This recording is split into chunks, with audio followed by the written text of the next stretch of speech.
আপনি কি সফল হতে চান? সফলতার গল্প আপনাকে অনেকে শোনায়। সফল হতে হলে আপনাকে কঠিন পরিশ্রম করতে হবে। কঠিন পরিশ্রম করা ছাড়া সফলতার কোনো বিকল্প নাই এমন গল্প আমরা প্রতিনিয়তই শুনি। কিন্তু আপনাকে কি করতে হবে?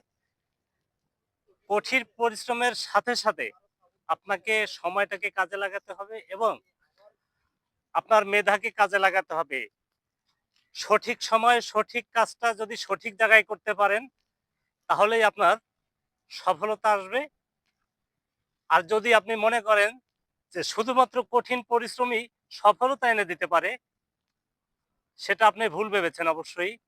কারণ শুধু পরিশ্রম যদি সফলতা এনে দিতে পারত, তাহলে গাধাটাও সারা জীবন পরিশ্রম করেছে। সফলতা আসেনি আজও। তো আপনারও এরকম হবে। সুতরাং পরিশ্রম করুন, সঠিক সময়, সঠিক জায়গায় কাজে লাগান, তাহলেই আপনার সফলতা ধরা দেবে।